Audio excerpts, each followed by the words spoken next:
of this program.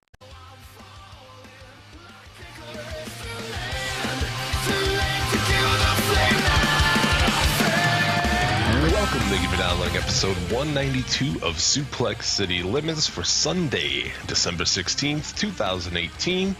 There's so much drama in the IWC. It's kind of hard being Jimmy V. It's your boy, the King of Bong style, Jim Vicious, and he's got a pocket full of rubbers, and his homeboys do too. My co-host.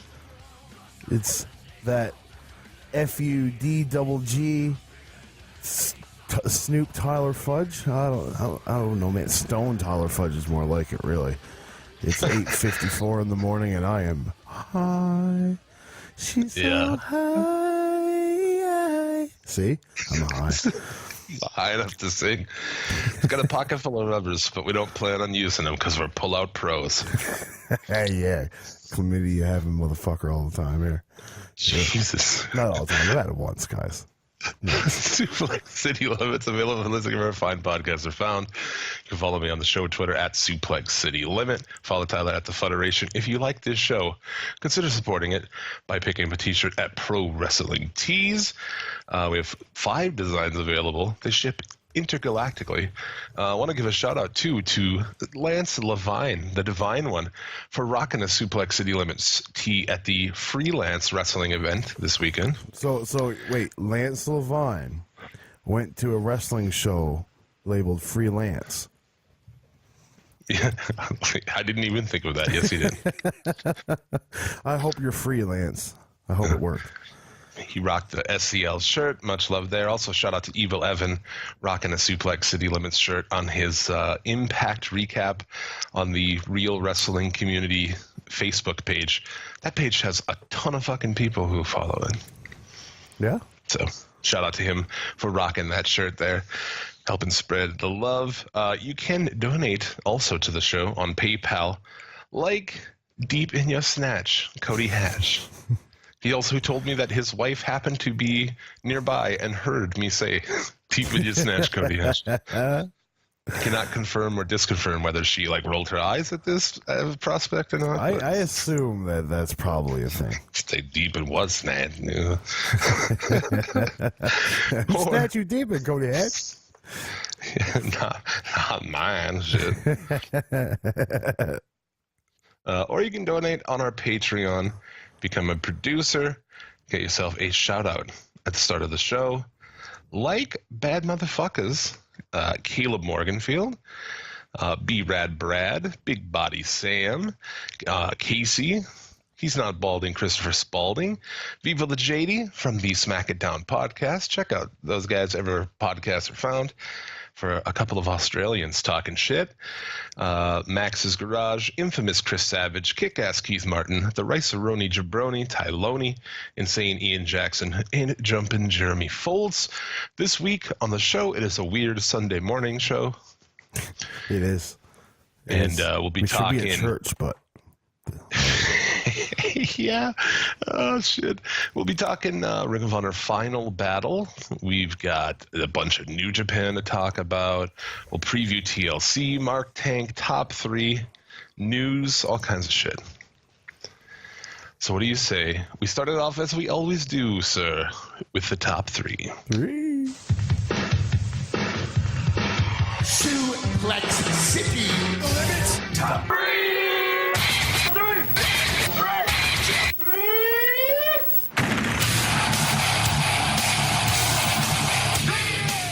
Suplex City Limits Top 3, our top 3 matches of the week. All 3 come courtesy of Ring of Honor Final Battle. Yeah. Do you want to take us through it, sir? Well, let's start with Jeff Cobb and Adam Page, which, I didn't know anybody could figure out so many ways to catch a guy and throw him. But Jeff Cobb has figured out all the ways. There's no other way that he could figure it out. There's no more throws left to do. There can't be. Holy Christ. This is great. Oh. Yeah, really good. Cobb retains the TV championship here in a match that Was I don't know, the pro wrestling nerds sleeper match for this show. I think we talked about that. Or like, this will be a fucking badass match. Yeah. The shooting star off the apron into a suplex. What? That fucking the flipping clothesline into a Tour of the Islands. It's like, yeah, man.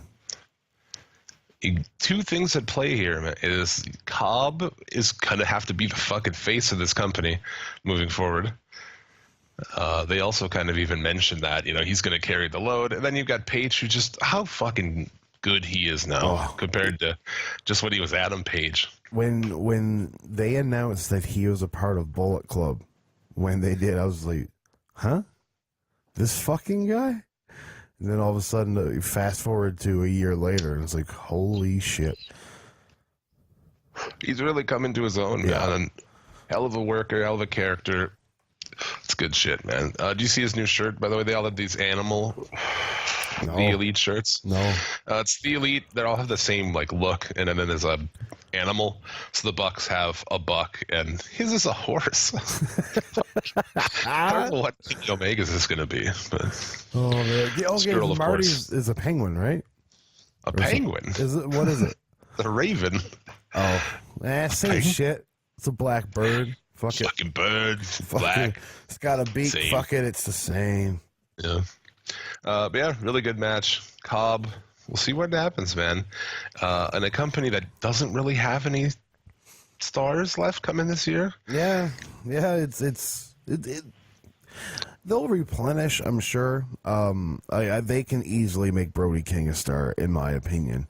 Then Jeff Cobb will definitely have to take a huge load, but you still have guys like Jay Lethal. You've got the Briscoes, so no, I will say that those names are aging.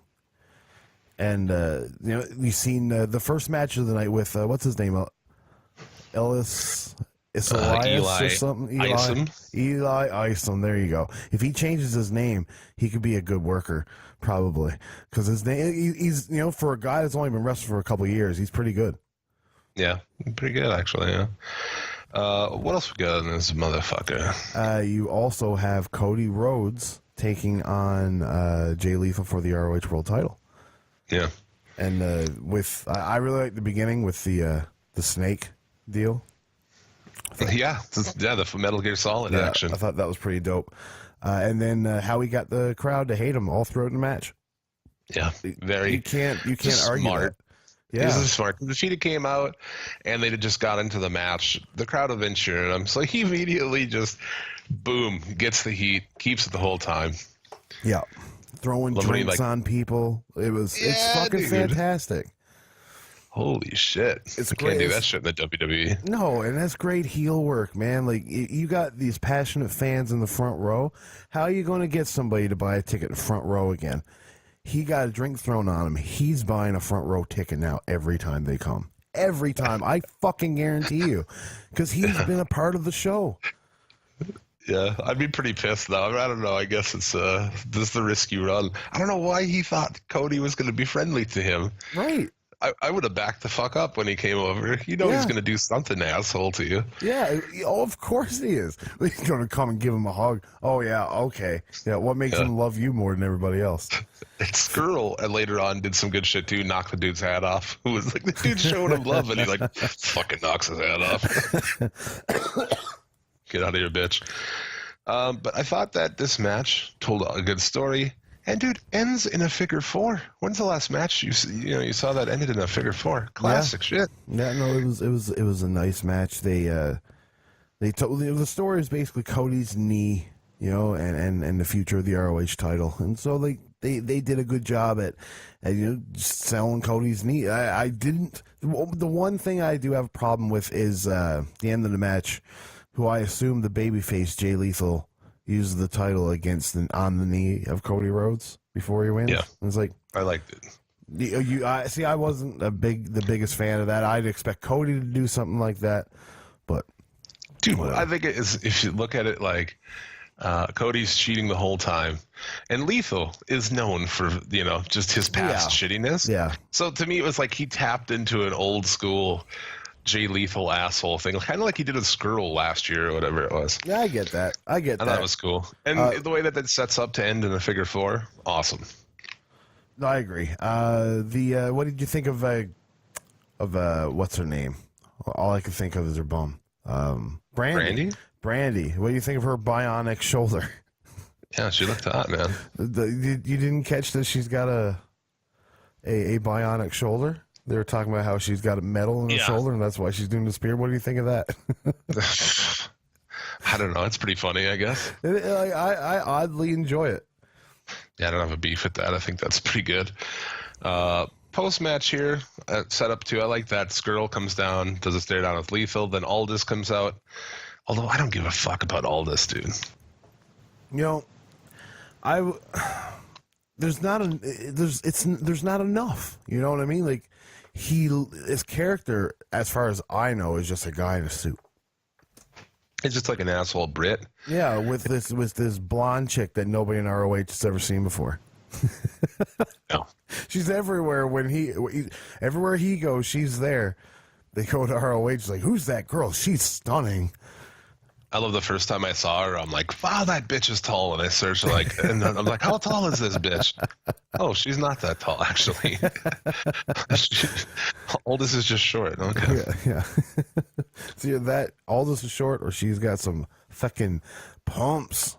I think she's like 5'11" or 6 foot, which No, is tall. there's no way. I'm 5'10". She looks huge.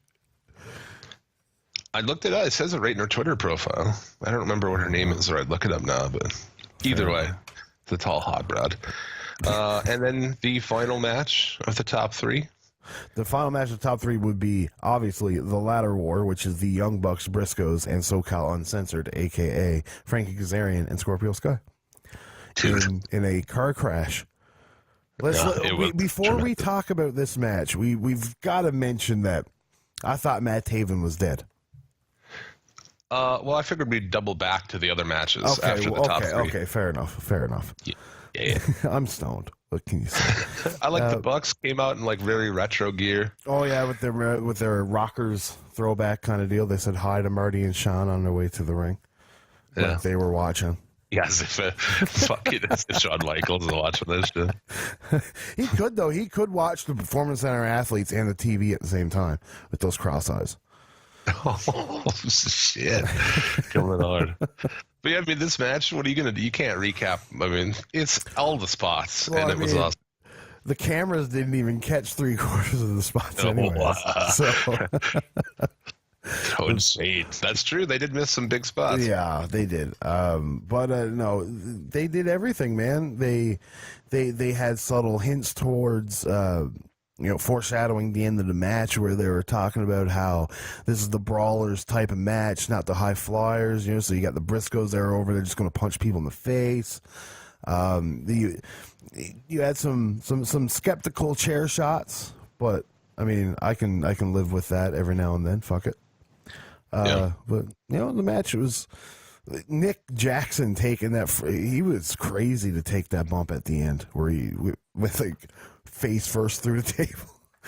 Well, yeah. If you think they're going to come in and phone it in because it's their last time, you don't know the Young Bucks. Oh no, they had it up their sleeve. But other things to mention of this, dude, the Briscoes. If you haven't watched, people who don't watch Ring of Honor have no idea, but those guys have low key become one of the greatest tag teams of this era in the last 10 years, like completely under the radar. I agree. They and it is a shame that it's completely under the radar, because you've got one character who just looks at you and you feel like he can just murder you. He looks like a guy that's on TV that people are looking for murder. And then you've got Mark Briscoe, who's just a fun-loving Kentucky ninja, redneck ninja. Yeah. So the two together, and then when you take Mark's ability to just throw caution to the wind, the two become a team that's so fun to watch. And Jay's such a good promo. They can do it all. After this show, the 174th inductees into the Suplex City Limits Hall of Fame were the Briscoes. I would say a clap for that. The committee has decided that it is time. The committee is just me actually, but so yeah, good shit, man. I really enjoyed it. Briscoes are like what? This is the 10-time Ring of Honor champions. Yeah, they've been Ring of Honor tag team champions for a long time. Like, if you want to put it in perspective, when me and Travis were doing our 2004, 2003 Ring of Honor reviews, Yeah, the Briscoes were a tag team there. yeah, and probably pretty fucking awesome then too. Yeah, they were. Like, especially when you know that Jay trained Mark. Fuck, man. Literally, Jay would go to wrestling school and come home and show Mark the moves he learned, because Mark was only like 16 at the time. It's awesome. Yeah. Yeah, those guys are the shit. Now, where would they go from here? I feel like everywhere has the same issue right now. Japan as well, but like just no tag teams, man. Where do you go? Who's the next tag team in line if you lose SCU and the Bucks? It's What are those dudes, coast to coast? coast to coast. Well, see, this is until something can come along. They do have the Kingdom. Yeah, I know. As much as we love the shit on the Kingdom, they will be used. Matt Taven, I'm sure is going to be put in a predominant role to see what can happen there now that all this is opened up.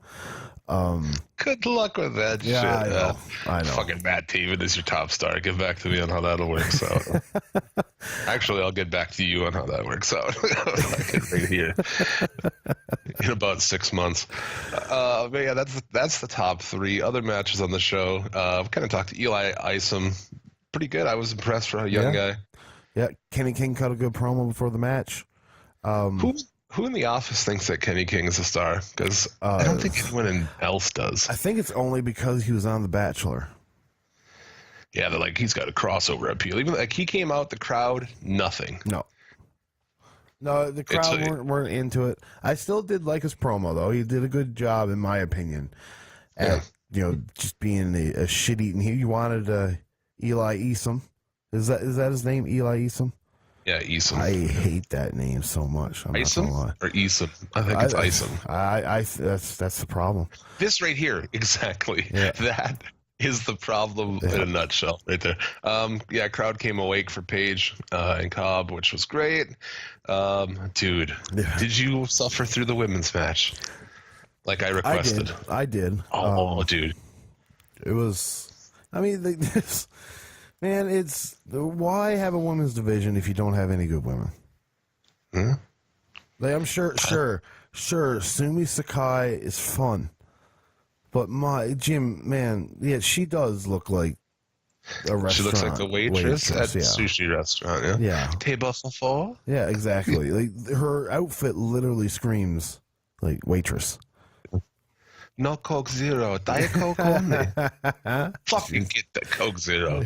To everywhere who doesn't have Coke Zero but has Diet Coke, step your fucking game up. Is there a difference? There is a difference. Okay, fair enough. Coke Zero is delicious, and Diet Coke is not delicious. Yeah, fuck you, Diet Coke. As I take a drink from mine right now.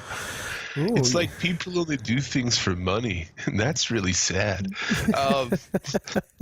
Karen Q, a repeat offender, but this week's Jim Vicious Hottie of the Week. I get okay.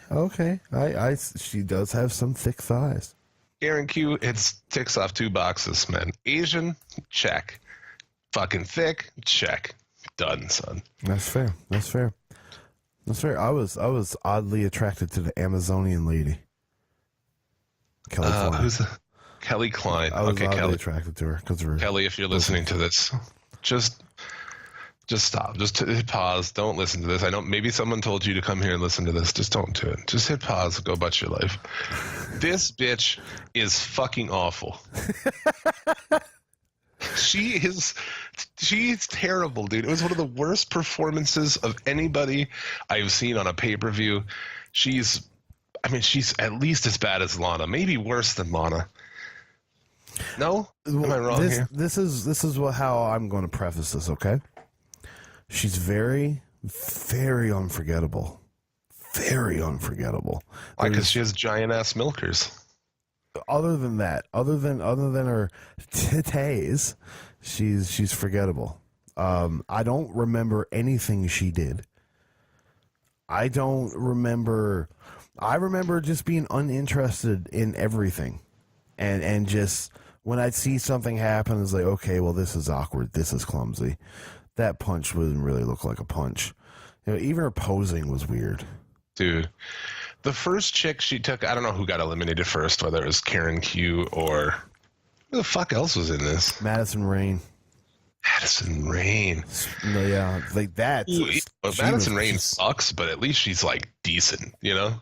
Yeah. She's not like offensive to me to watch. And thank God, the Nikki Bella clone, Madison. What's her? No, what's her chick? What's that chick?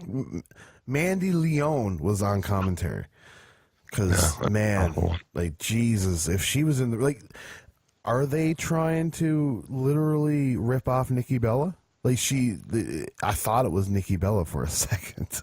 Yeah. Right. Speaking of chicks in positions they don't deserve in that company. So it turns out that this Kelly Klein girl, people were telling me, is dates BJ Whitmore. Is that? Oh, and he's got Stroker on there. Cool. So, yeah. But dude, everything she did offended me. Like her timing was off. Everything she did looked terrible. She'd sell by like staring directly into the camera. Like multiple times. I hated everything she did. Yeah. And it was like she eliminates the first chick and I'm like, wow, that's fucking dumb. And then she eliminates another one and then she wins and I was like, dude, y'all jumped the shark. This is terrible. She's awful. It is in my opinion, a horrible women's division. No, it's terrible. It really is. Like ROH is doing a disservice to women's wrestling. Like I don't know why they even bothered. No, well, like because they know that there's going to be a certain pocket of fans that are going to fucking just give them shit for not having women on the show. Is PC culture just ruins everything. No one said that before. I don't think I never heard anyone say that before. I've never heard somebody when the arguments on New Japan and how New Japan is sexist because they don't have women on their show over there. But I've never heard anyone say it about Ring of Honor before they They probably got ahead of it. It would have happened at some point in time for sure. They've had Women of Honor for a long time, didn't they? It was just we never watched it. It wasn't on the pay-per-views. Yeah, exactly. I'd like to go back to that if we could, please. I would too. Or maybe if WWE could do something like that too. You put all your women's shit on one show. I don't have to fucking watch. You get good women. Plain and simple. Or that. But we talked about it for a long time. It's like Sakai's held this belt, and I think they've wanted to get it off her. They just can't fucking find anyone. They had Dashwood, and then she got hurt, and there's nobody there to like. There's so many women wrestlers in the world. And in North America, that why do you need, all these people that nobody gives two flying fucks about? It sure seems like that, doesn't it? Like, where are all these other girls? Your cheerleader Melissa, there's a ton of girls. Santana Garrett. Like at least she's fun to watch. Yeah, she's hot. Kelly Klein fucking quit, honestly. No, but she's terrible. Someone should fucking teach her how to wrestle. Holy shit. Jonathan Gresham. Oh, Zack Sabre Jr. This match was really awesome. I boycotted this match. You want to know why? Because I'm sick of Jordan Grace on Twitter and everything she says and how it gets on my timeline all the time. Dude, it is weird how that happens, right? There's people who show up in like that little wrestling thing, right? Yeah.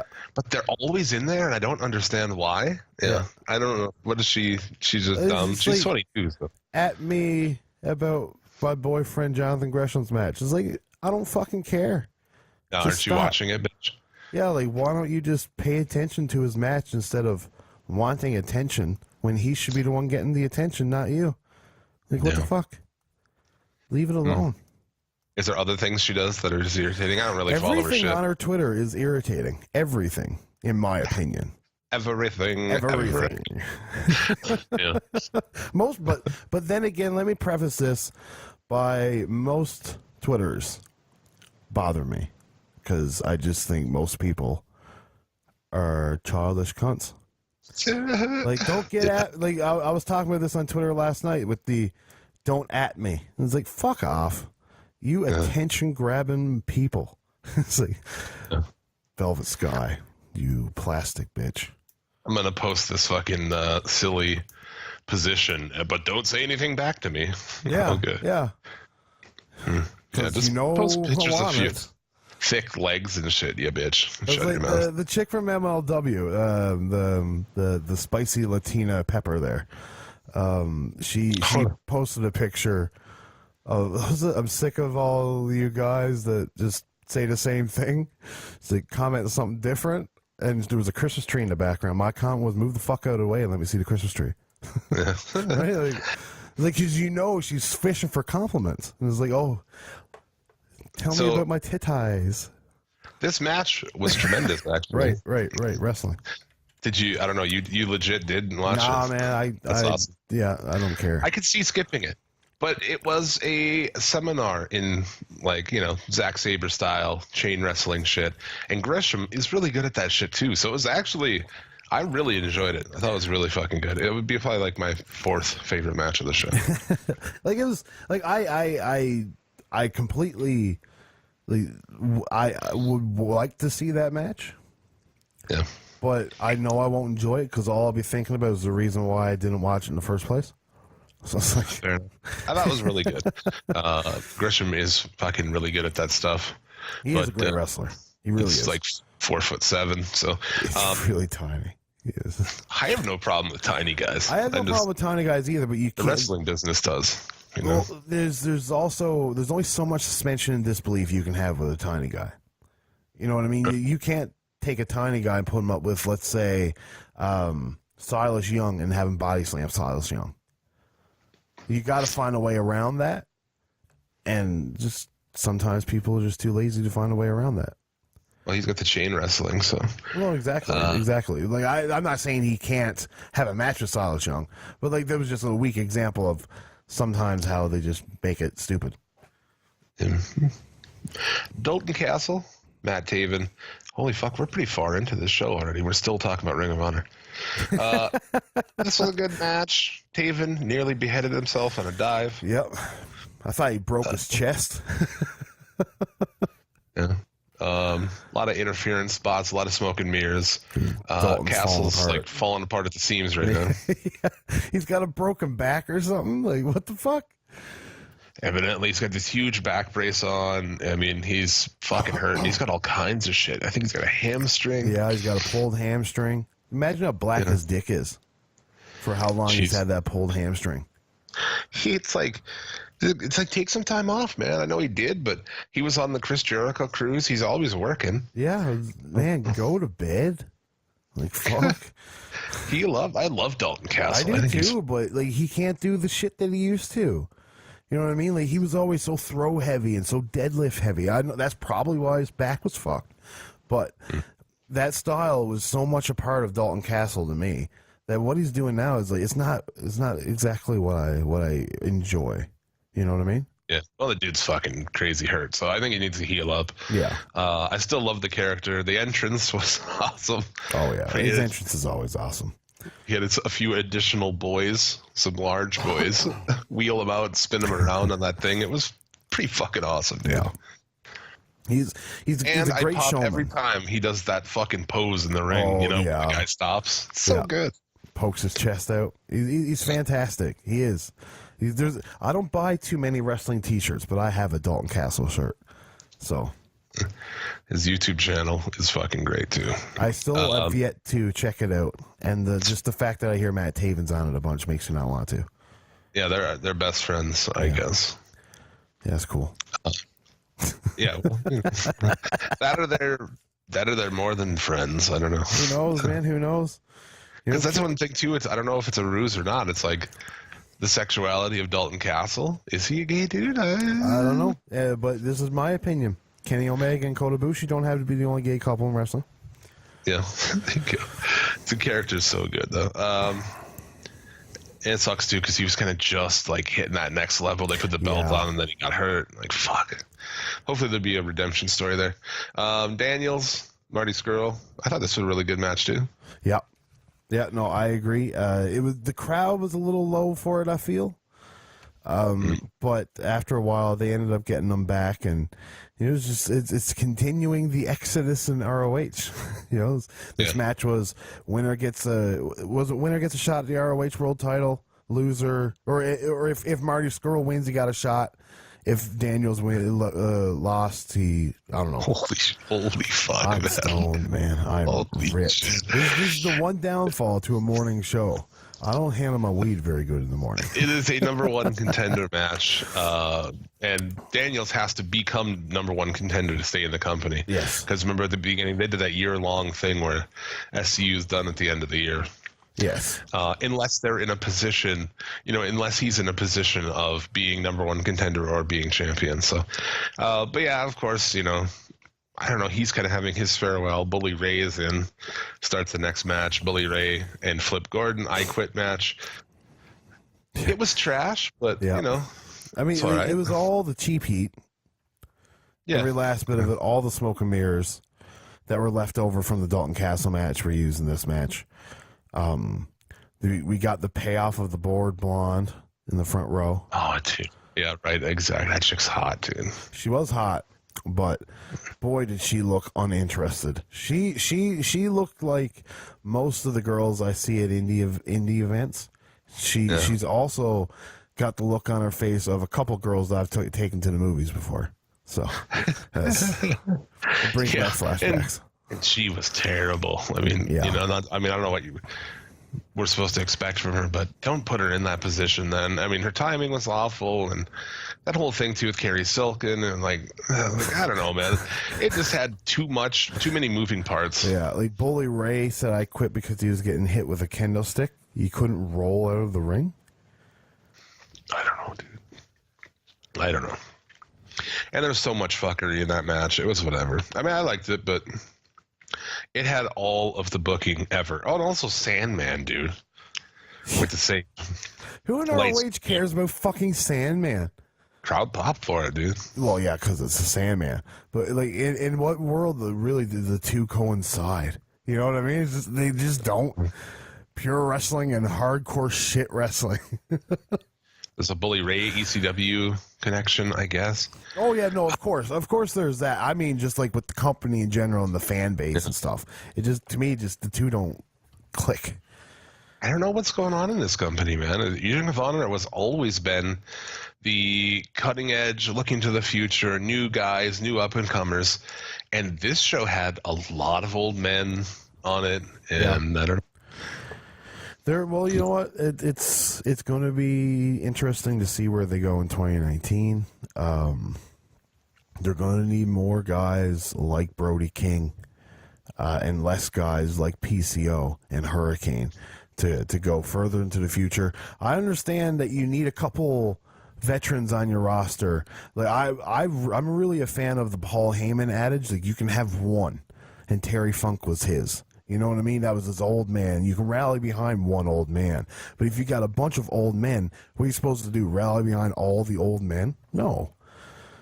I don't think PCO makes it out of this year. I don't think so either. I don't think he finishes 2019 without being hurt. I can understand that. He is getting up there in age, and having to do ROH throughout the years, it does seem like it could be a little tremendous on his body. But yeah. I don't know, man. Yeah, that's pretty much all I guess for this show. It was a good show. I watched it live. I live tweeted. I enjoyed it.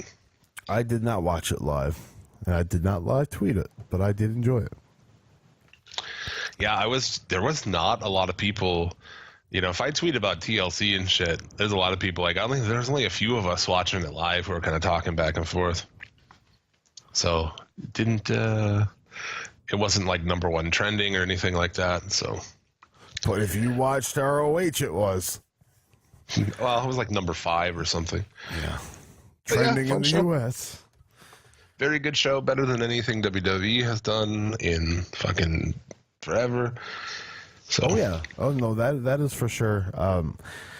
This, I don't know. I'll save my uninterested thoughts about TLC for later in the show when we talk about TLC, I suppose.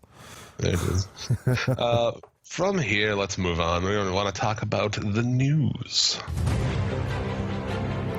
This week in the news, somebody says that he's going to change the world with an announcement.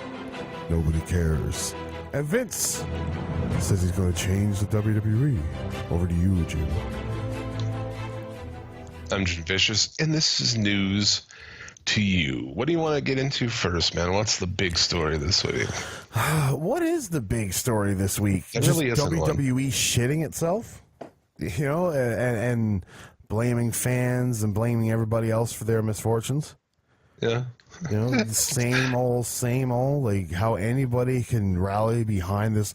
Like somebody was talking about how those record low ratings of Raw, and one person's like, oh, but what they won't talk about is how they're always in the top 5 on Monday night. It's like, have you looked at the goddamn shows on a Monday fucking night? Teen Mom, Love and Hip Hop beats WWE. So, like, it's just all this garbage television on Monday nights. There's nothing on Monday nights. Raw sucks. It's always going to suck. It's never going to get better. So, just stop watching it. Until Vince dies, maybe. Nah, man, they still got 3 hours to fill. They're still going to shit that bed. Yeah. Yeah. Plus, really, in what world does somebody want to spend 3 hours on a Monday night watching wrestling? I don't know if you saw, but you not Vince have a McMahon will be on Raw, dude. Yeah, and everybody is going to cheer him, and he's just going to soak it up. Listen to me, Sacramento, you motherfuckers. If Sacramento cheers him when he comes down, Sacramento's dead to me. Yeah. I mean, I can probably preemptively say that Sacramento will be dead to us because I guess maybe the people who hate him and hate the product wouldn't pay to go there, I suppose, anymore. Well, that's true. Because there are people who like legit like it and think it's awesome.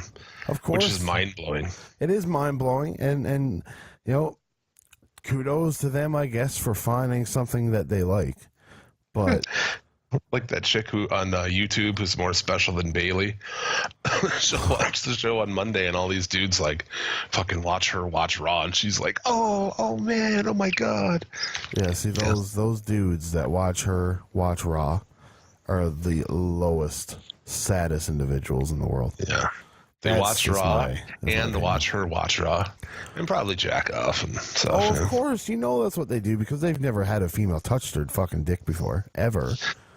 Yeah. So Vince will be on. That's something. NXT star Nick Miller has been released. That's so weird. Like, why? I suppose he apparently he needed to go back home for something is what I read. He tweeted a picture of him smiling, holding a baby. So I don't know. His I guess the report is his wife wanted to move back home, be closer to family. She just recently had a child, so he looks happy. So whatever, man. Yeah.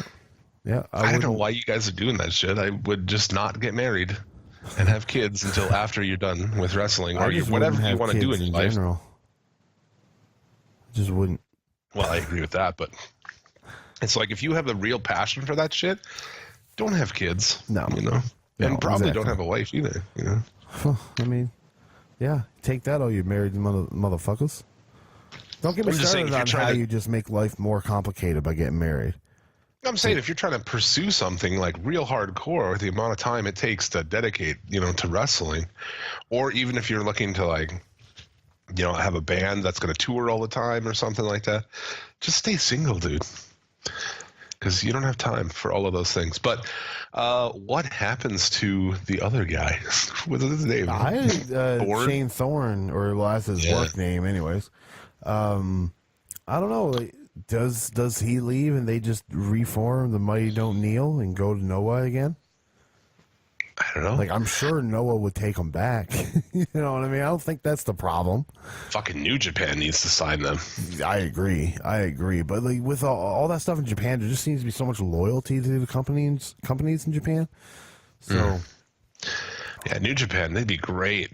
Them versus Sho and Yo and shit. Yeah, it would be good. It would be good. The shame would be, though, is that they would have to be pigeonholed in either the heavyweight or the junior. And the heavyweight need them so much more.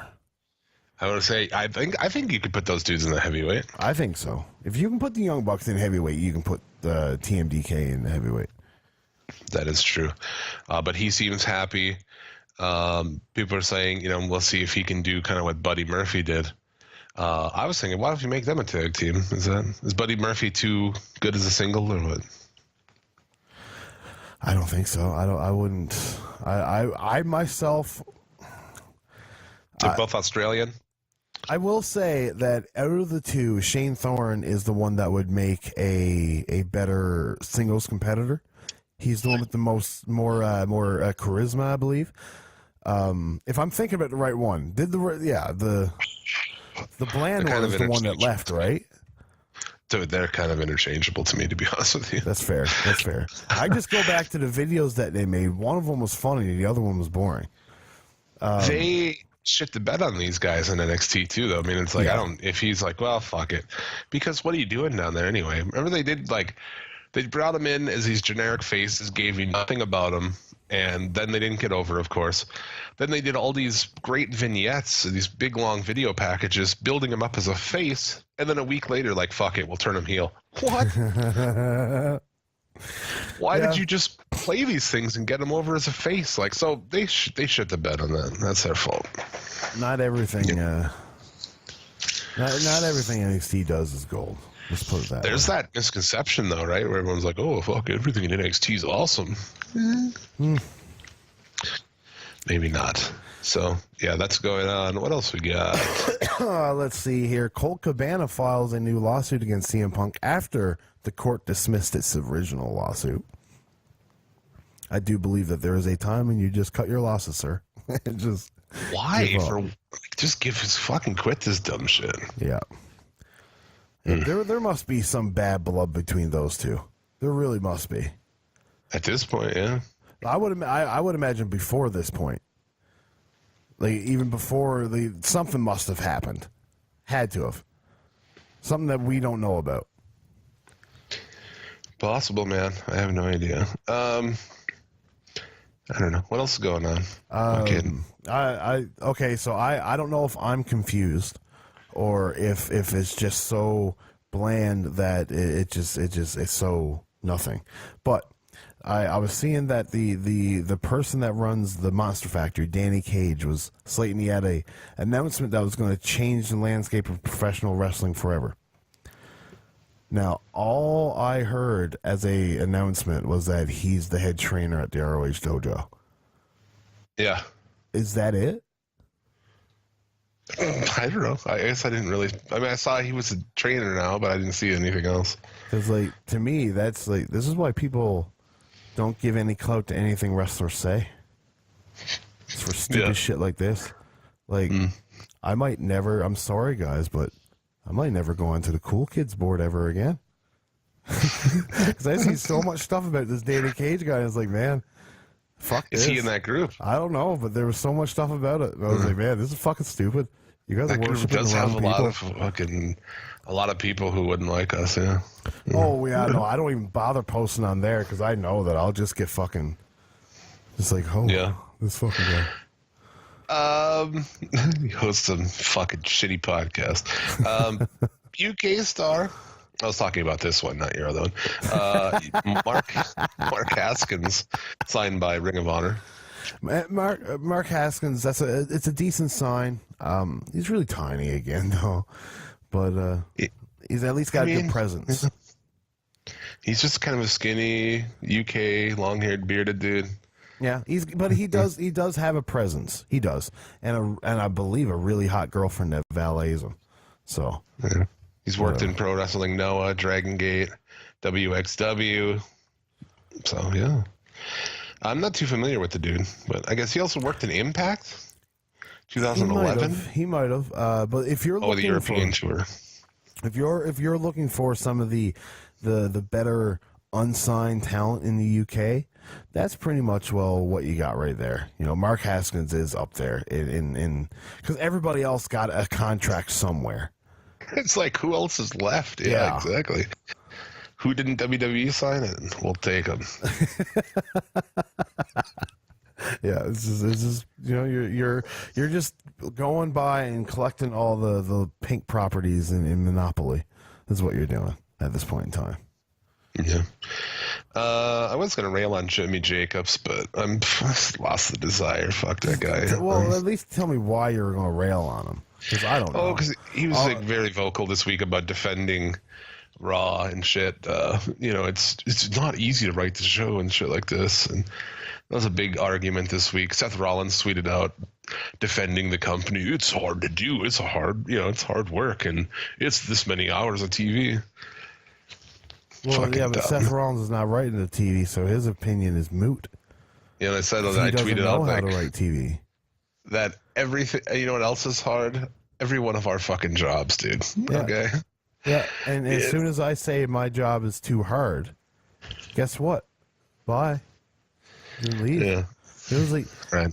why do we hold these people to different standards? Well, know like, what I what's mean? wrong with people who defend? Like this guy was trying to argue with me on Twitter this week about defending that it is hard to do and all this shit. I'm like, I don't think it's that hard. Okay, I was talking to Jared. I'm like, dude, you and I could write Raw in a normal work week with like time to spare. I course. feel like There's 165 hours, I believe, like Jarrett said. You know what I mean? Like, there's 165 hours that you can devote to it. How can you not write 3 hours? And these teams do separate shit. SmackDown is separate from Raw. Exactly. And they got like 50 fucking writers or something. Well, okay, Like, once you take out commercial breaks, there's 2 hours of Raw, essentially. And I 2 mean, hours and it's 15 mostly minutes. segments. You're just filling in the blanks on segments, dude. And I know that there's probably a lot of people who sit and think that, but dude, I don't know. I think you could do that. I think I was almost to the point where it's like Jared and I should just throw together, like an hour, throw together a episode of Raw and present it. Maybe we should do that. Well, like, okay, this is because there's so many commercial breaks. Then you've got entrances to matches probably take up a good 40 minutes of this fucking show. You know what I mean? Like, there's not that much to write. It's not hard, dude. No. No, and then the matches themselves, if you can do good matches and tell stories between them, that's most of your time spent right there. I mean, it's hard because they're dealing with Vince. It's hard because there's a guy who changes everything all the time. Exactly. I mean, he's a crazy person, dude. Honestly, and this company is fucking terrible. There was a former writer that tweeted, not necessarily defending the WWE, but defending the writers and just saying, it does make it really hard when nobody at the top can agree on anything. And that's it in a nutshell. It's not that writing an episode of Raw is hard. It's writing an episode of Raw to appease a 73-year-old man that, by all accounts, just seems grumpy all the time, even back in the 90s. It's got to be difficult. It has to be difficult. Yeah. John Cena, his upcoming WWE return will not be televised. Finally, some good news in this company. We did forget, I'm looking at my news stories here. We did forget to mention after Ring of Honor went off the air, they filmed something for the Elite, very much eluding that this All Elite Wrestling is going to be a thing. Yeah, I mean, there's still no TV talks yet, but I mean... Dude, that rich motherfucker has tons of pull. I'm sure they're going to get something. Yeah, I'm sure they're going to get something. But I mean, or like I said, they should honestly just do it on prominent. YouTube, sell ads on there. Fucking. I mean, you could do that. I agree. But then, how many views does Being the Elite get? Oh, a couple 100,000. It's not enough. You know what I mean? If you can only get you take other YouTube videos that just pull in 10 million regularly, they're making the money. 200,000 video views, that's not going to get you much. Like no advertisement is going to pay you a decent clout money for 200,000 YouTube views. I don't know. Yeah, we'll have to see. But what the fuck was I going to say now? I'm high as fuck too. But I do believe the future YouTube can very easily. You know what I mean? Like if more things MLW go that route. Yeah. MLW spent all of Friday having to respond to tweets. No, it's on BN Sports. Because people are like, hey, can I stream this? Is this on YouTube? I want to watch this, And they're like, oh, you're going to watch it on a channel nobody gets. So, yeah. We'll talk about that show, too. I watched it. But yeah, I don't know. I mean, is there other shit? We can just talk about how Raw hit another historic low this week. Yes, it did. 2.194 million viewers, down from last week's 2.285. Jim, we're going to get it. We're going to get it. Either I New can't Year's wait. Eve or either New Year's or Christmas Eve. We're going to get below 2 million. We're going to. It's going to happen, and I'm going to be so over the moon. Yeah, they're filming. Raw's not going to be live on Christmas Eve this year. Really? No, they're doing the double shot recording. Then it's really going to suck. Well, I thought I had info on it here, but marijuana. Marijuana, baby, marijuana. Okay, guys, let's just think about this. Okay, when you think about how like WWE is always in the top 5, okay, Sports Center came in at number 3 above them with 2.8 million viewers. Sports Center. It is a double Raw taping in Sacramento on Monday. They'll be taping 2 weeks worth of Raw episodes. Are they gonna fucking film for 6 hours at the arena? So the next week's show is gonna be hour 5 and hour 6 that these poor people are sitting there on a Monday. Holy shit! It's something else. Hey, Will, it's gonna be fucking bad. Oh, I can't wait. That's terrible. I mean, at least they're gonna let these people go home last year, like on Christmas Raw live. Like, dude, that's bullshit. Send people home. Yeah, I mean, it's crazy. It really is. Yeah, I mean, the crowd is gonna hate it. It's gonna make for a really bad episode of. I'm not gonna be watching anyways. Who the fuck am I talking about? Why do I care? Yeah. But but no, it's I don't know. There's nothing they could do to make a Christmas episode of Raw sell anyway. So SmackDown's going to be on Christmas Day. Yeah, that's another one that's going to be like, who watches wrestling on Christmas Day and Christmas Eve? Really though, you know what I mean? Really, like. If it was awesome, a lot of people would, but it's not awesome. I would. Not even if it was awesome. There's more things I can do on Christmas Day than watch fucking wrestling, in my opinion. Well, sure. I mean, but like they used to have big shows, the big Thanksgiving shows and shit like that back in the day. Like people would on the holiday, everybody would watch it, So, but yeah, wrestling's a little different now. They had an NXT tryout again, another one. They had some of the people. I mean, nobody really. Kel Bloom, who's son of Wayne Bloom, who's Bo Beverly of the Beverly Brothers. Really? I believe. Bo Beverly, I'm sure that's one of the Beverly Brothers. Olympic sprinter Emmanuel Matadi from Liberia, Africa. Why? Yeah. Like, he's just a runner? What's he going to do? Run away really fast? Yeah. Well, in Liberia, he's running from fucking gunshots and shit all the time. Liberia is like one of the worst places on fucking earth, honestly. Oh my god. I've never even heard of that place before. Oh, dude. Liberia. It's something to look into. It was set up like, oh man, maybe I don't want to drive. I'm not exactly sure on the history of it, but it has some connection with America. Their flag's very similar. It was set up as like a post-slavery type of situation, I guess. I don't know much about it, but I know that they shit on beaches over there. They like, that's just what they do? Like down by the beach, like there's the shit everywhere because everyone goes down there to shit because there's like no running water and stuff.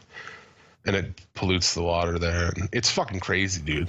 You definitely need to check out Vice. Vice News goes to Liberia, and it's fucking madness, dude. General Buck Naked. There's this guy there him and his army of just like a gang, really.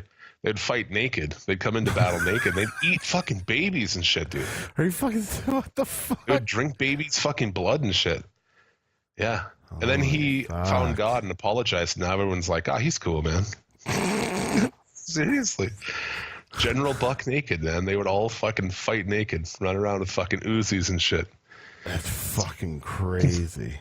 Drinking blood of babies, man, naked. Anyway.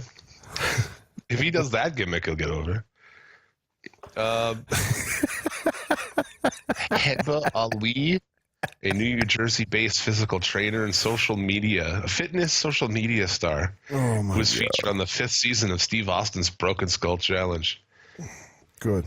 That's just what we need. Reality stars. Gets worse. 23-year-old Jeremiah Buoni, a 6'3", 260-pound bodybuilder and cast member of MTV's Florida Bama Shore. Oh my God. Yeah. So, and there's other people, I don't know who they are. Jonathan Cruz. You'll who's a never know cruiserweight. who they are either because they're nobodies. Yeah, Marty Daniels. I don't know. Tasha Steeles. Donald Howard. He's a wrestler. Jamal Pritchett, 6'2", 230-pound indie wrestler who wrestles under the name Jamal King. No idea. So yeah, and then also a second-generation wrestler and former figure skater, Carissa Rivera. Cool. Yeah, cool. None of those. Those are like, why even fucking bother with that shit? But I don't know. I think that's about all I got for news, man. Unless we're missing some huge story, probably. I haven't. I did a quick search on Twitter there to see if I can find anything. Nothing has come up. I think we've handled the news quite well. There you go. Good deal. And why don't you tell us what's going on in the land of the Federation?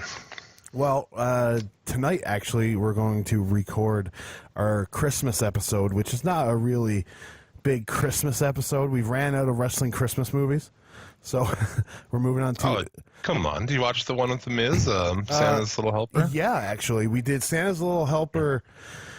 Not last year, but the year before. What about the Goldberg one? Yeah, we did that one 3 years ago. We did Santa with Muscles last year. And then there's Mrs. Christmas Bounty, which I'm not going to watch. That's just not going to happen. So we are moving on to No Holds Barred, the best wrestling movie ever made, if you ask me. Wow. Yeah. I mean, probably. So I don't know what else would be better than that. I can't wait. I've watched that movie so many times, I don't even need to watch it again. Fucking rip him, dude. Yeah, fucking rip them, baby. I fucking love it. And I was enthralled by Zeus in that movie. Yeah. And then he came on SummerSlam, and it was shit. Does that happen eventually? Are you getting around to that, or have you done that before? No, we haven't done that before. We'll probably get to that at some point in time. But he ties in nicely with our WCW arc right now as Z Gangsta. Oh, yes, indeed. So there you go, man. That's on the Federation show. If you like this show, you will also like that show. It's available everywhere podcasts are found. mofudge.com. Good shit. Our sister show, hosted by brothers. Yes. Now, how confusing is that? Yeah. On the SCL Network side of things, the brand new pay-per-view Take 2 is out. I posted it right before we recorded this, so check that out. Jared and I drunkenly recap and rebook ECW November to Remember 1998. I got drunk as shit watching my Browns beat the Broncos. In your fucking faces, Denver. And then just out of nowhere, he's like, hey, let's do this thing. So we're drunk, and it's crazy. But he has a tremendous Shane Douglas rant on this, so I can't wait. Worth checking out for sure. And also coming up here on this channel, the end of year awards. Tyler, myself, and Jared. Yeah, Not when sure are we how we're going to doing do that? that. Well, that week is going to be nothing, right? Which week? Like the Christmas week? Yeah, toward the end of this month. Yeah. It's not like we're going to have any news or shows to talk about. So maybe we'll just do that instead. I don't know. We'll see what happens. I think that's actually a good idea. Yeah. We'll just bullshit. We're going to talk about a Christmas Raw and SmackDown, and I mean, fuck it, dude. Fucking probably ROH that was taped weeks ago. Yeah, debut of PCO and... that probably won't even happen until the new year, because I remember last Christmas it was... No, they filmed it.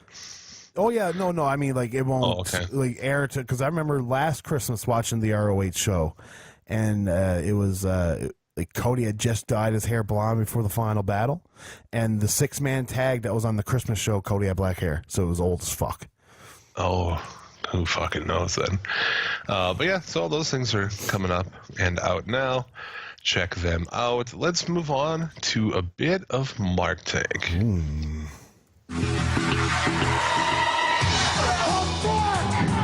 Is a guy that pays his last $20 a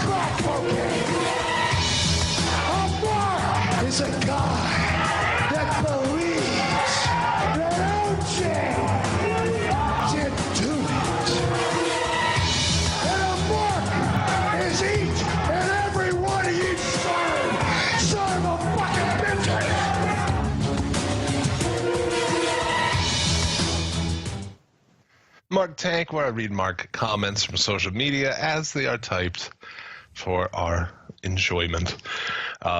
So, got a few of them this week. Jaden Stratford.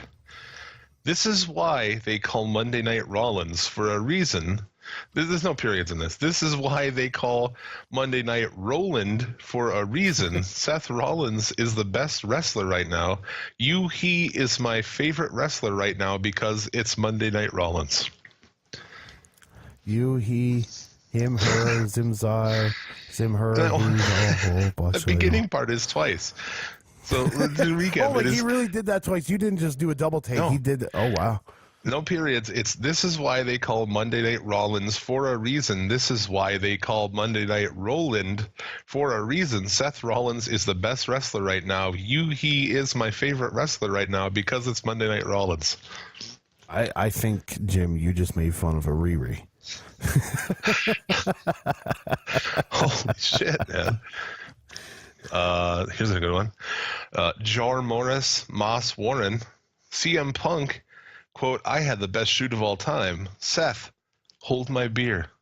Oh, my Jesus Christ. They really think Seth Rollins' promo was a shoot? Yeah, dude. Pipe bomb, dude. Oh, wow.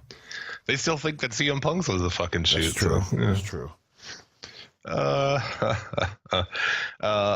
Antonisha Ashante Kendall says, Boy George wannabe Ruby Riot. Why you disrespect her father in the table Sunday? She's going to take you out. Yeah, she's going to take you out through that table. Now, was I supposed to give Stu Hart a call today to find out how he felt about that table? I think so. Someone had requested that, yeah. Somebody did, so maybe we'll get Stu Hart on the phone here soon. Okay. Well, I'm definitely interested to hear what he had to say about it. Man. And let's see. Tim Floyd. This Ruby Riot is a sicko, and I can't wait till she gets what's coming to her. By God, this Sunday, live and only on pay-per-view. Call your local cable or satellite provider, folks. You aren't going to want to miss this one. Sure. It's only on pay-per-view. Oh, it's not. Call your local television provider. Pay $69.99 for this garbage hunk of shit. Yeah. What the fuck, I guess. What the fuck? And let's see here. I've got a couple more. Kenneth Carter says, I feel that the whole Raw roster should go on strike next Monday against Baron Corbin and let Vince McMahon pay him a visit. Well, see, now, guys, don't. I'm pretty sure I know why Vince is coming to Raw. Like, does nobody else realize that Baron Corbin's going to lose on tonight against Braun Strowman, and Vince is just going to fire him? Yeah. That's... Well, I mean, he's going to lose, and Alexa Bliss is going to take over, and it's going to be the shits. Although it's, I guess, Angle's supposed to be back for the tape. Be back. I would vote for Matt Hardy, honestly. That would be way better. Is he broken? Yeah, of course. Woken Matt Hardy being the GM, of course. That'd be great, huh? Yeah. We'll make Raw wonderful. Yeah. Oh, wonderful. It would be great. It would be. It would be fantastic. I'd take it. Be down for it. This week's Mark Tank winner, Vipul Sherrill, says, WWE suck. Firstly, West Finn Balor talent, and now he was injured without any achievement. Finn go all elite wrestling. WWE totally waste of time. What you just said is one of the most insanely idiotic things I have ever heard. Everyone in this room is now dumber for having listened to it. WWE suck. Firstly, West Finn Balor talent, and now he was injured without any achievement. Finn go all elite wrestling. WWE total waste of time. It definitely deserved the Billy Madison treatment. That is for sure. It definitely deserved it. Terrible. But yeah, I mean, WWE, I don't even care. We'll do DLC preview, but Monday Nitro was bad. Yes, it was. From what I've Nitro heard, is that? I like from what I've heard, man. You know, this show, because obviously I didn't watch, so yeah, no graphic or mention of Larry Henning or the kid Dynamite Kids or just especially where his son works there currently, or his grandson works there currently. His son was a star there. Let's not mention him at all. Fuck it. But yeah, this is just dumb. The idea that because TLC is Sunday, they surround the ring with tables, ladders, and chairs is ridiculous on a show where violence breaks out on the reg. Just think about how dumb that is. Yeah. Yeah, it's an unsafe workplace. Cuts a WCW promo about mentions the revive. Talks about the Lucha House Party rules. He's like, that'll really pop ratings, and makes fun of the urine shit. Mentions the all-time low ratings and all-time low fan support. And then draws an all-time low third hour in a TLC match with Baron Corbin. So, yeah. Do you think? How WCW is it to sell a TLC match with a TLC match? That's so WCW. It is. It's very WCW. The show is... it's garbage. It is. It's all you can say. AOP lose the belts to Rude and Gable, who are in matching robes. Gable is now in trunks. Why can't he just be badass freestyle wrestler, dude? I don't know. Yeah. But they pinned Drake Maverick foolishly. Yeah, it was a handicap. Of course. Yeah. Just make things so much more convoluted than they need to be. Sure. Yeah. Ruby Riott with Anvil on a table. I just want to get one thing straight here. That people against this are not, I don't know, you can just see this whole week, people want the Attitude Era back, but they can't handle this stuff. It's not an issue of that. It's not an issue of handling it. It's just distasteful and eye-rolling. No one gives a shit. I just figured out how to use my phone again here. I had the Jesus technician come in and then had to re-hook up my phone because I got so blasted mad on Monday night because I was sitting here with Anvil and he seen his face on a table and he started giggling because Anvil's dead now and he's still a little bit of the chunkier version. They didn't really give him his good body when he died.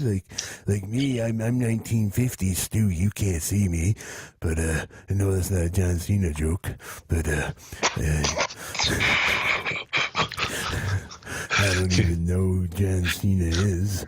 But, you can't see Stu? No, you can't see Stu. But no, Anvil, I was so blasted mad because they didn't put my daughter on TV, Anvil's wife. You put you put the Hearts on TV, not the Night Hearts. Come on.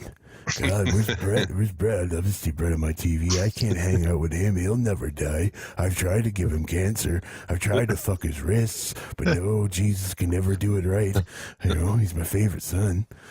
I'm stuck here with people that claim to be family, like British Bulldog and Neidhart, and then you got Owen there jumping off shit and. So not a fan of the angle then. I really hope that Natty puts Ruby through that table and then scissors her. And I mean, not scissors. I didn't mean that. That's weird. Just puts her and stretches her out. Yeah. There you go. I guess we'll all tune in Sunday night to find out. Yeah. You got anything else for us, Stu, before you head back up to Cloud 69? Cloud 69 is getting a little lonely, but maybe I'll bring a family member up again soon. All right, well, we'll keep an eye out for that. Thanks. All right, toodaloo. Fuck. Where's my skidoo pants, Martha?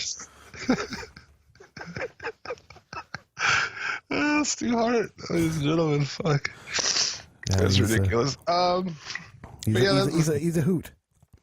He's a hoot. I don't know, man. I don't even really care about any more of this. I'm looking at my notes and I'm just like, Why did I watch this? Why did I watch this fucking show?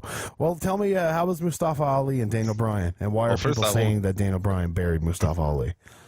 Elias was defeated by Leo Rush. Who cares? In this match. Who cares? Heath Slater is a ref. He's a heel ref. Again, who cares? This is WCW. It's fucking Nick Patrick. He's a reluctant heel ref for Baron Corbin. Fuck, he just needs a neck brace now. But yeah, there's only 6 matches on Raw. Yeah, so I bet you 5 of them were But at horrible. the end, like, Rollins is about to grab the belt, and Slater tips him off. So, total heel fucking ref, WCW bullshit. But yeah, Rollins wins. I don't know why. There's not even a need for a ref. There's never a ref in a ladder match, is there? A TLC match? I don't know. He's just out there for that. So, that was false. Raw was awful. SmackDown Live, people are saying that he buried him. I don't see that. I didn't think that at all. Yeah. Are they dumb? No, well, like, people have what's their said basis? it. Well, just because Mustafa Ali lost, and it's like, what? Yeah, it's like, that's not how wrestling works, guys. Like, he's a heel, so he's going to berate him, and then Mustafa Ali. More people are talking about Mustafa Ali than ever before because of this match. Yeah. That's not buried. That's not buried at all. Do you think that a dude from the Cruiserweight show that nobody watches is going to come in and beat the champion before a pay-per-view? Like, what? People are fucking stupid, dude. Yeah, no, they are. That's dumb. I thought it was a good match, for what it was. I thought it was pretty fun. I thought SmackDown was trying this week. They had kind of a different opening package where they, previewed the 2 matches, the 2 big matches of the show. Like, wow, that's, not bad. And Daniel Bryan, I think it's because it's so bad right now, it's underrated, but he is great as this like asshole environmentalist that he is. It's really good. I dig the shit out of it. I dig the shit out of it. He talks shit on people driving SUVs and polluting, and it's just great, man. Maybe he'll team up with Captain Planet. Oh, that'd be great. He's a hero, gonna take pollution down to 0. Oh, shit. Can I give you a little spoiler from the ROH tapings? Sure. Marty Scurll has made his own group called the Villain Enterprises. Yeah. And his first 2 members are PCO and Brody King. That's weird. It is weird. I like Brody King, PCO. I don't get that. Yeah. That could be something. Orton and Ray, they're still pushing this. They do like a little beatdown thing with it. It's like, what does this do for the company? Like, what does this accomplish? Nothing. Why is Orton not against the young guy? Why is Ray not against the young guy? I guess I say that all the fucking time. Anyway, they did this rap battle. It was terrible. Like, fucking terrible. The crowd died. Angles and shit? Dude, yeah. Sheamus and Cesaro did a version of Ice Ice Baby. Ice Ice Shamey. Dude. Man. And I would too. I would shit on the Bar for appropriating black culture, but the Usos do it every week, so what the fuck? Who cares? That's true. You know what? And I'm not. You know what, man? I'd have to say something if you did that. Why was that? Because who cares? I'm just personally irritated by the Usos, like trying to fucking. You're not black, dude. You're fucking island guys. So I don't know. It just irritates me. I don't like. I don't care that the Bar. I mean, I'm a white guy. Who cares? I mean, this is the way I look at it. Do your hair however you want. Just because you got dreads, I'm not gonna get mad at you. I'm not of. I'm white as fuck. So, like, I could be privileged to the moon right now in what I'm saying. But I mean, like, fuck. Like, why are you getting upset at somebody who does black people hair? Like, who cares? Well, I'm not out like fucking rallying against cultural appropriation or anything. But yeah, I mean, like, is 13-year-old me going to get in trouble for wearing FUBU? You know what I mean? Like, fuck. It's for them, by them, not you. Yeah. Well, what am I supposed to do, man? Wear Tommy Hilfiger or something? Yeah. Like, fuck. Miz and Shane defeat the Vegas boys. So that's something. Yep. Shane in wrestling matches. That's cool.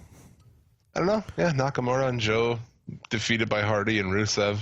Rusev pins Nakamura. So, You about imagine where that'll go on Sunday. Asuka Charlotte ends in no contest when Charlotte just attacks her with a kendo stick.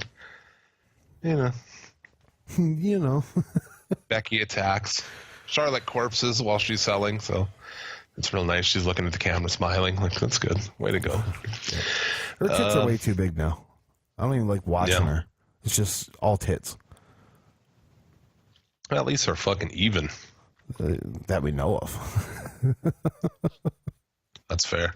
But yeah, on SmackDown, just terrible, really. SmackDown was better, but still not good. No. In comparison.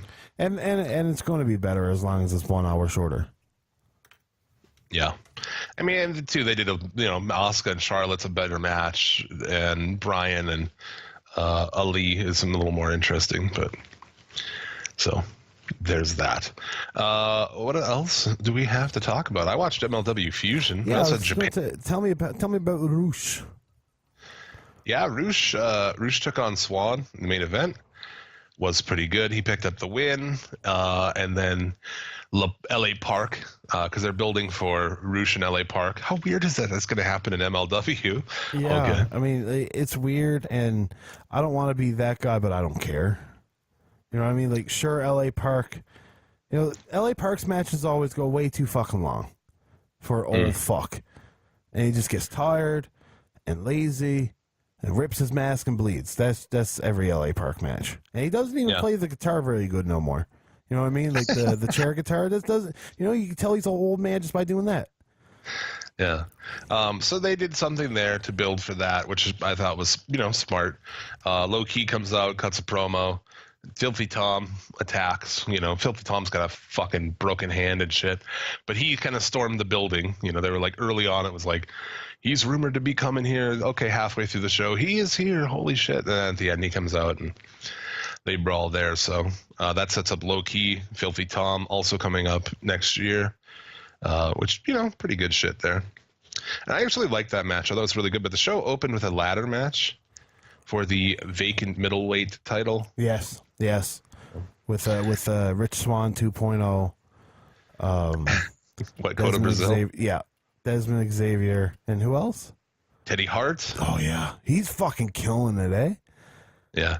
Hio del La Parca. So that's weird that LA Park's on here. And it's funny, too, because, Tony Schiavone doesn't really know what to call him. He's like, El Hio La Park, LA Park. He's like, I don't fucking know. He started calling him Ohio.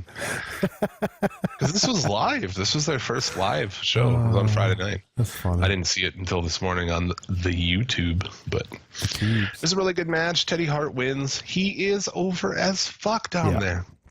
Yeah, and man, everything he does is so crisp because I watched him. I can't remember who he was in a match with last week, but man, he was just crisper than a motherfucker. Yeah, he did really a lot of good shit in this match. The ladder match was pretty rough. It was live, obviously unedited, and there's some rough spots in there trying to figure out, 5 dudes in there, and the other guy in there was what the fuck was this dude's name? Gringo Loco. I don't know, he's a big motherfucker. I don't know. Anyway, Dragon Lee and defeated DJZ. That was a pretty good match too. Yeah, I can see that. DJZ. Those are the matches. Dragon Lee is one of my favorite, lucha libre wrestlers. Anyways. Yeah, so they had those 3 matches. I thought all the matches were good. I thought the booking was logical, easy stories to follow. They also did this great thing with Brian Pillman. I guess he's kind of, I don't know if you watched this recently, but he's very he doesn't have to try to be awesome. He's just awesome. That's his thing. So he's in this room. He's pulling this weight, and it's just one weight on it. And he's ordering room service. He's I'm probably not going to tip, and all this shit. He gets the award for Rookie of the Year, and him and Teddy Hart super funny together. That's good, man. In the Teddy Hart match I seen last week, you had Brian Pillman on outside live streaming on Instagram, just being the most obnoxious jerk in the world. It was fantastic. Yeah, I love the idea that they have the fucking Hart Foundation too. Yeah. That's great, man. Yeah, I love it, man. Teddy Hart. a story of redemption. It is. It is. I definitely plan on picking up the Brian Pillman shit list T-shirt. I love that shirt. I think it's great. Yeah. And every year, people always ask, around Royal Rumble time coming up here, I was like, who's your, like, if you could pick one guy to, like, surprise entrant the Royal Rumble, who would it be every year? Teddy Hart, dude, without a doubt. It would be That's my number one pick. Wouldn't it? It would be fantastic. Yeah. I love that guy. So, MLW, man, this show was live. Coming up in January, they've got that Battle Riot show again, which, dude, last year's Battle Riot was awesome. I love the mix of, like, Royal Rumble and Money in the Bank that they have going on there. Yeah. Yeah, no, MLW is really approaching one of my favorite shows weekly. It really is. Dude, yeah, it's really good, man. And the show comes up on YouTube. It's definitely watch it. If you're sick of the shit, and I think most of you are sick of SmackDown and Raw, definitely check out MLW. Yep. There's some good wrestling to be watched in just North America alone outside of the WWE landscape. MLW, in my opinion, being the forefront. I would probably rather watch it than Impact, I think. Yeah, I agree. And obviously with the state of ROH now, I don't know if they're going to be able to continue the number 2 North American company, really.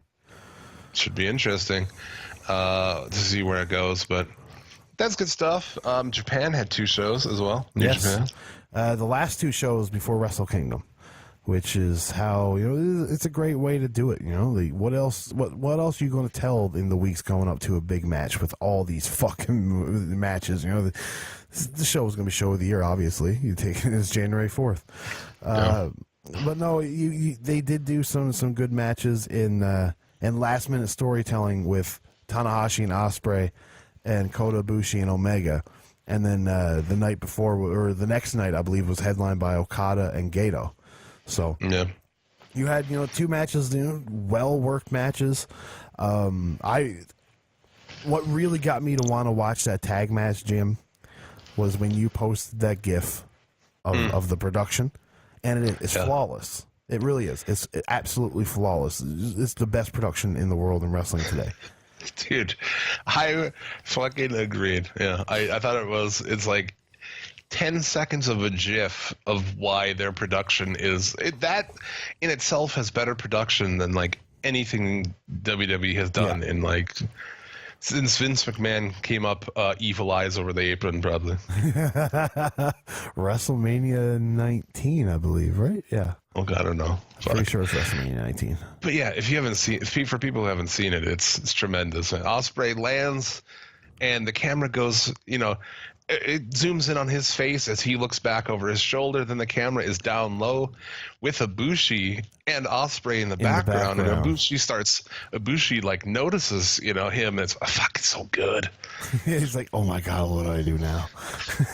Yeah, that New Japan production is just great. Next level. Shibata was another one that was really good at it with the subtle things where he just turn around and the camera would be right behind him. You get that look. They give the camera. It's just fantastic, man. Some of the guys over there just, and they go to WWE and they probably strip that from them, all that charisma. It's like, man. I don't know. It's like, you imagine being cocky enough to like, have a wrestling company and not look at that stuff and go like, wow, these guys actually are doing some really cool shit. Yeah. Maybe we should not change the camera 10 times per second and shake the camera around in the action, Yeah. No, zoom in at all the wrong times. It's true. It's true. There's no need. They think that they're making wrestling look more real by changing the camera so much. But in actuality, it's the last thing they're doing. They're just making people sick. I can't take it, man. No. I honestly can hardly watch WWE at this point. The camera is just change. It's just fucking crazy, man. It's somebody like trying to make it seem like they're doing something when they're not really doing anything. Just leave it alone. Just put it on a good angle. Leave it. Yep. No, this is so true. God damn it.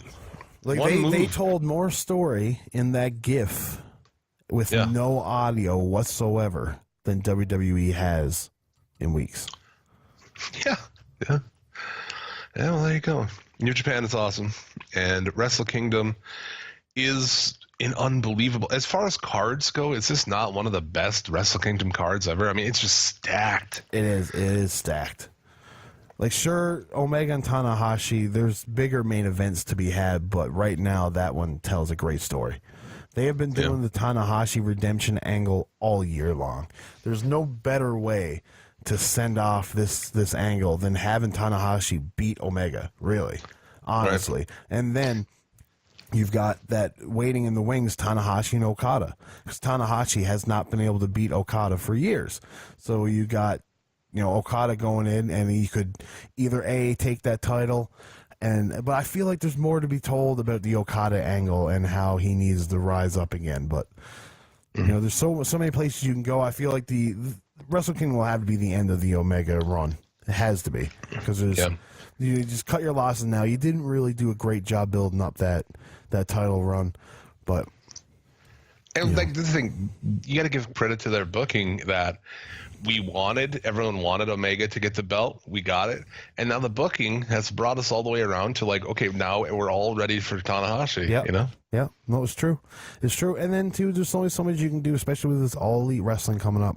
Kenny Omega's contract thing. You can't really push him hard going into the end of this contract. You just can't. Especially when the uncertainty that he's going to even sign again. So it's a predictable title change, or at least we expect it will be predictable, and no one has a problem with it. Like, WWE can't accomplish that shit. No, it doesn't have to be a surprise. It just needs to be a good story. It doesn't matter when they if do you things, see it coming. you'll see it coming, but you don't want it. Yeah, exactly. Like Roman Reigns being champion again. It's like, oh yeah, I see that coming, but I don't really care for it.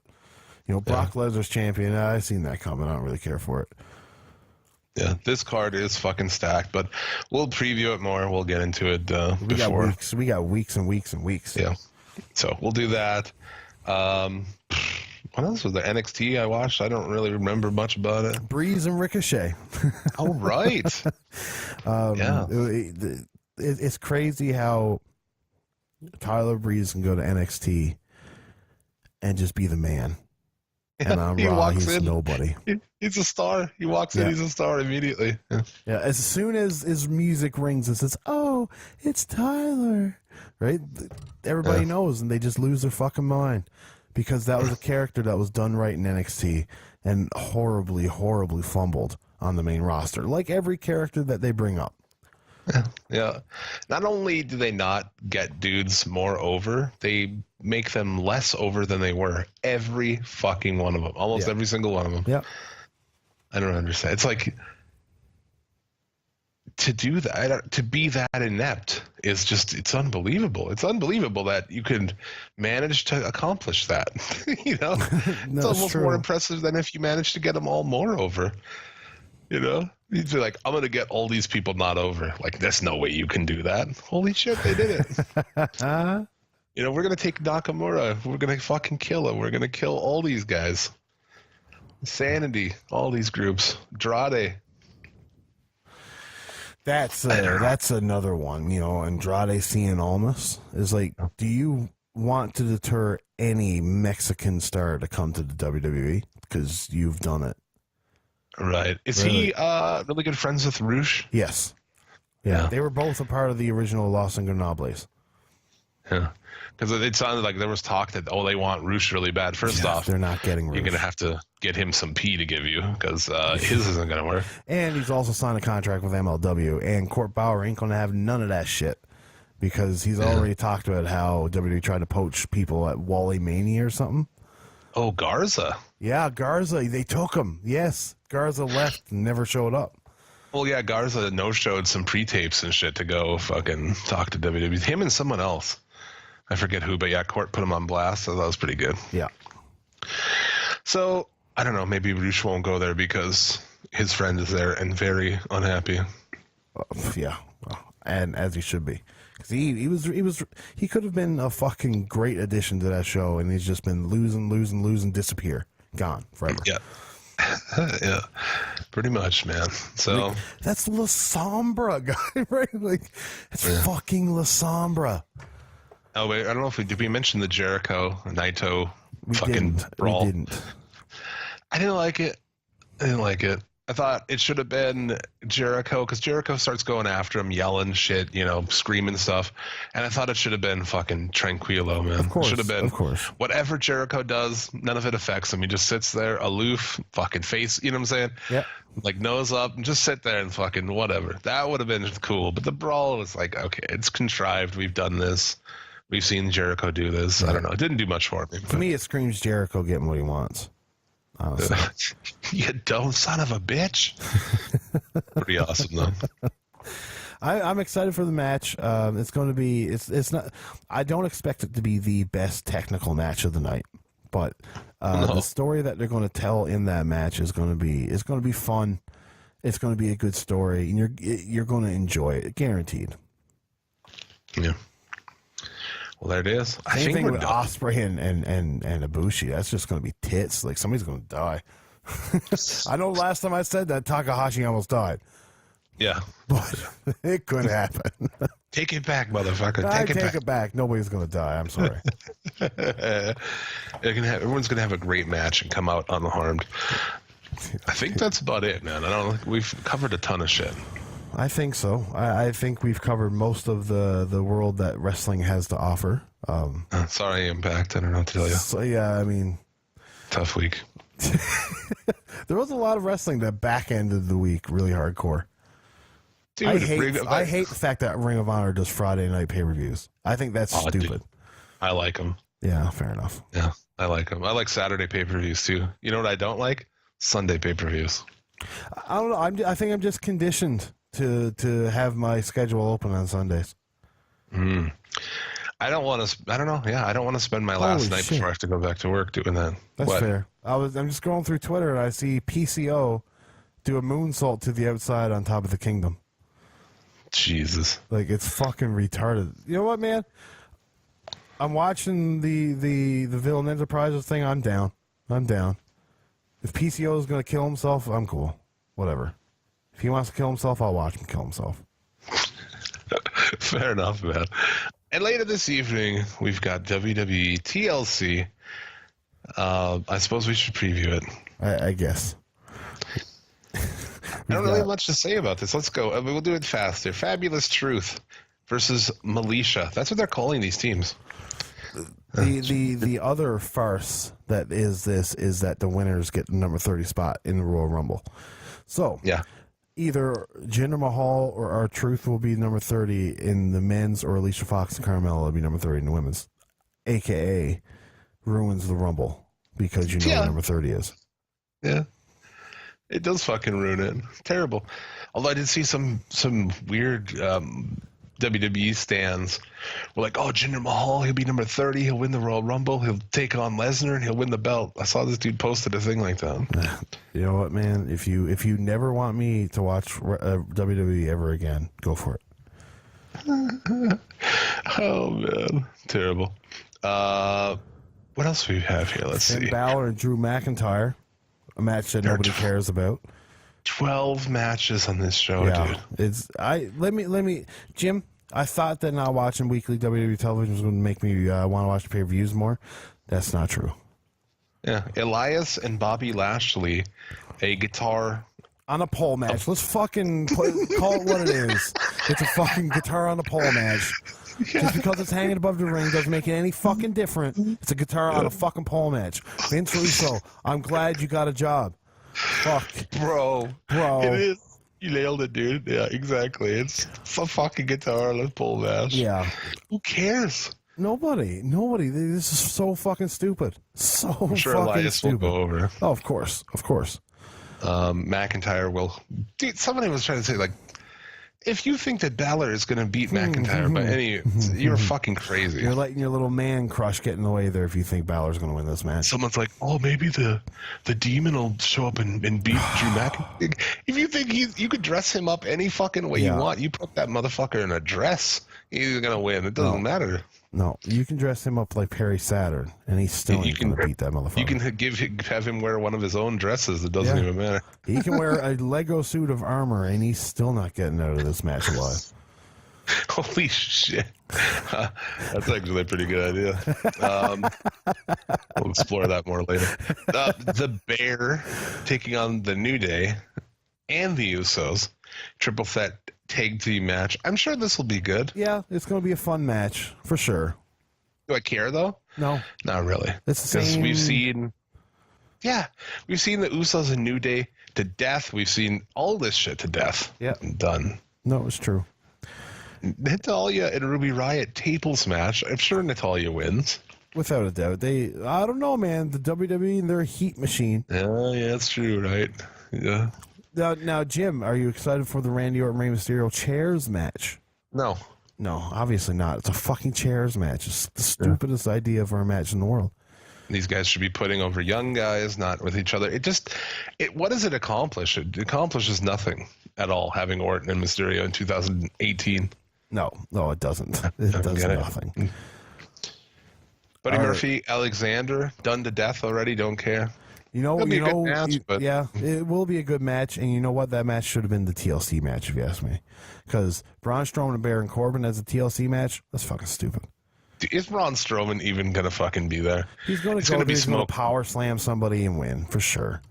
It's going to be smoke and mirrors, too. Yeah. There's no way that match actually takes place. No, of course not. Oh, my God. So many matches. Rollins and Ambrose Intercontinental Championship. Don't care at all. Not even a little bit. No one does, dude.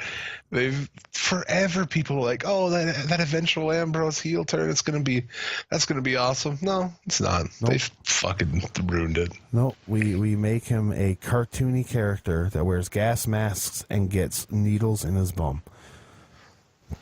I seen somebody compare Dean Ambrose's heel turn to Daniel Bryan's heel turn, and it blew my fucking mind. And it's just like, you are an idiot to believe that these two are the same. Oh, fuck. God. Ronda Rousey, Nia Jax. Fuck. Yeah. I'm sure Rousey retains, but who gives a fuck, honestly. Daniel Bryan, AJ Styles, I'm sure will be a good match. I hold out hope. It's one of the only matches I'm looking forward to. A good, not great match, probably, because they don't really do that sort of thing anymore. WWE. No. Styles definitely doesn't do that sort of thing lately. No, I mean, you can't do Styles as style for 300 days a year either. That's true. So. And other than that, what else do we have? Oh, the main event. What should be the fucking main event? Yes, the WWE SmackDown Women's Championship TLC match. Becky Lynch, Charlotte, and Asuka. Yeah. You think that's main events? I feel like it has to. It should. I don't think that...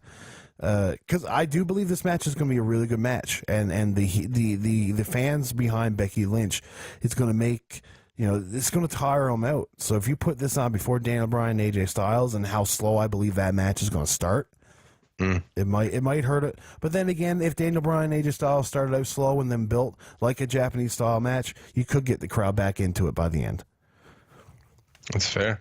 I feel like with their, they already want to have women headline everything, so I'm sure it'll headline. It would headline even if it didn't deserve to, but it does deserve to, is my point. Yeah, I get you. I believe it does. But yeah, that's the card. I don't know, man. I don't think I'm going to watch. I mean, I don't want to waste the last 3 or 4 hours of my Sunday watching this live, honestly. I'm not watching the whole thing live. I'll watch the couple matches tonight and then I'll comb my way through the week. I'll start about 2 hours into the show. Yeah. And yeah. Because, dude, why would you sit there and watch that? Not my fucking cup of tea. So, there you go. Can't say we didn't preview it. I think that's it. We'll do our Twitter shout-outs here. There you Get go. the fuck out of here. You can retweet our pinned episode on Twitter. Get yourself a shout-out right here at the end of the show. Like Bad Motherfuckers Webcast 411, Russell Devin McLean, Eric Turner, Smack It Down Podcast, Viva La JD, Big Papa Totoro, Bobby Anthem from the Inhuman Experience Podcast with Bobby Blades. Check that show out everywhere podcasts are found. Jennifer Allen, Best Podcast Machine, Bobby Blades, hello. Michael Sopo, B-Swing 22, Late Drinkers Podcast, Red Leaf Retrocast, is on YouTube. Dom Homie, Lee Unwin, Glenn Schneider, Evil Evan, Bad Motherfucker, JC Sterling, Justin Miles, THT Wrestling Podcast. Check those guys out. Shaheen and Boxman. I saw CZW Cage of Death is floating around in the usual places, and I was going to watch it. But if you're into that shit, check it out, because Shaheen was there, and he is an expert of East Coast hardcore wrestling, CZW, all that shit. Dude knows what he's talking about, so check them out. Also check out his artwork, nuclearheatgraphics.com. It's got all kinds of good shit there. Bruce Weaver, Mickey D's, cocksucker. I always fuck it up. Cocksucker, you. Wrestling's High Marks. Check those dudes out. Johnny Utah, Cody Hatch, Lance Levine from the Shootin' the Shiznit podcast. Check those dudes out. Federation, of course. Well Kept Unclean, Small Town Mentality, Caleb Morganfield, Infamous Chris Savage, EMZT Podcast Productions.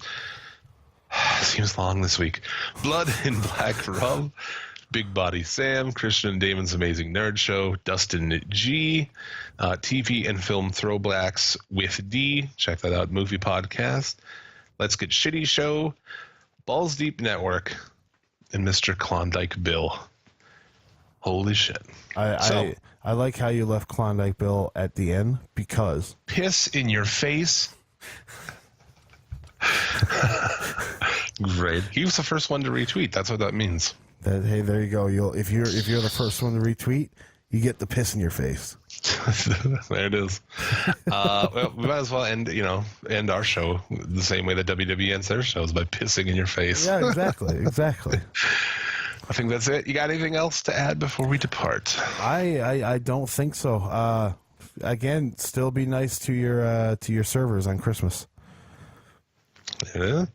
And that's all I got to say.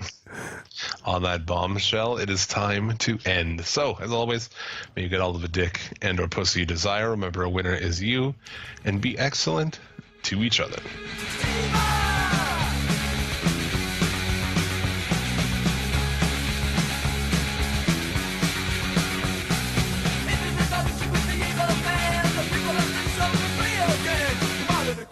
Come out of the hole, come out of the woodwork, come into the fold. There was a fight, that like to do. Now with a bandit, stop on the hill. Open your windows, open your doors, open your mind to a freedom of thought. Viva the revolution. Viva the revolution. Viva the revolution. Viva the revolution. Raise the voices, raise the flag, smash the symbols of the life we've had. Look at the future, look at the stream, look at our hopes and look at the dream. That's in the streets and the carnival. Celebrate the victory now. Drink the wine from the rich man's cask. This revolution won't be the last. Viva the revolution. Viva the revolution. Viva the revolution. Viva the revolution.